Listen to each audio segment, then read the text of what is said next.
जय श्री कृष्णा, राधे राधे, हर हर महादेव। इस वीडियो में हम जानेंगे कि सावन के महीने का शिव पूजन में इतना महत्व क्यों है और सावन कब से कब तक है, कितने सोमवार व्रत हैं और पूजन विधि क्या है। तो वीडियो में अंत तक जरूर बने रहें। सबसे पहले बात आ जाती है कि सिर्फ सावन का महीना ही इतना खास क्यों है और भगवान शिव शंकर को सावन का महीना इतना प्रिय क्यों है। ऐसा माना जाता है कि सावन के महीने में ही देवताओं और असुरों के बीच समुद्र मंथन हुआ था, जिससे हलाहल नामक भयंकर विष निकला।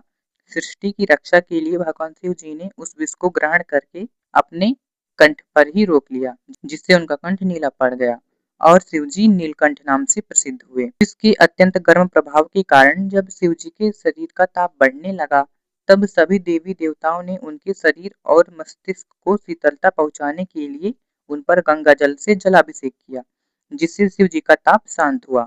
माना जाता है कि तभी से सावन के महीने में शिव जी को जल अर्पित करने की परंपरा चली आ रही है। इसी कारण से भक्त कांवड़ यात्रा निकालते हैं और शिवलिंग पर जल अर्पित करके शिव जी की कृपा प्राप्त करते हैं। अब बात आती है कि इस बार 2026 में सावन का महीना कब से प्रारंभ होगा। तो इस वर्ष सावन का पवित्र महीना गुरुवार 30 जुलाई से शुरू हो रहा है, जिसका समापन शुक्रवार 28 अगस्त 2026 को होगा। भगवान शंकर को समर्पित इस पावन महीने में इस बार कुल 4 सावन सोमवार व्रत पड़ रहे हैं और सबसे खास बात ये है कि इस बार सावन के सभी सोमवार व्रत बेहद शुभ व दुर्लभ ज्योतिषीय योगों का अद्भुत संयोग है। पहला सावन सोमवार व्रत 3 अगस्त 2026 को है। इस दिन सुकर्मा योग और सर्वार्थ सिद्धि योग का अद्भुत संयोग बन रहा है। दूसरा सावन सोमवार व्रत 10 अगस्त 2026 को है। इस दिन सोम प्रदोष व्रत का विशेष संयोग है, जो शिव पूजा के लिए अत्यंत फलदायी माना जाता है।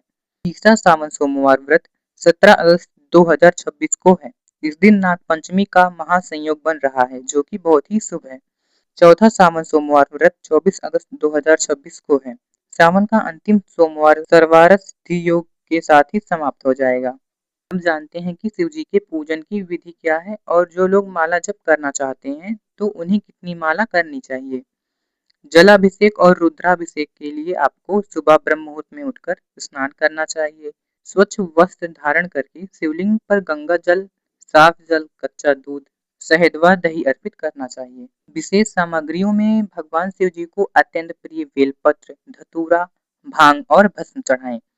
लेकिन ध्यान रहे, भांग और धतूरा भगवान शिव जी को सिर्फ शीतलता प्रदान करने के लिए चढ़ाया जाता है। हलाहल विष पीने के बाद जब शिव जी का ताप बढ़ने लगा था, तो देवियों ने उन्हें ठंडी तासीर की वस्तुएं जैसे बेलपत्र, भांग, धतूरा आदि उनके मस्तक पर चढ़ाया था, जिससे उनका ताप कम हुआ था, न कि शिव जी को भांग या धतूरा पिलाया गया था।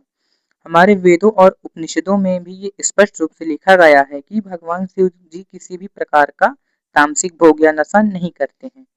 मंत्र जाप में पूजा के दौरान आप ओम नमः शिवाय या महामृत्युंजय मंत्र का जाप कर सकते हैं।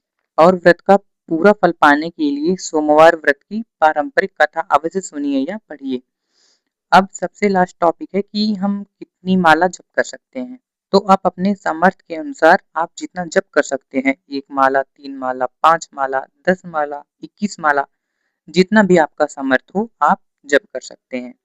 तो ऐसी ही सनातनी जानकारी के लिए हमारे चैनल को अभी सब्सक्राइब करें और लाइक करना बिल्कुल भी ना भूलें। इस सावन पर शिव जी की कृपा आप सब पर बनी रहे। ओम नमः शिवाय, हर हर महादेव।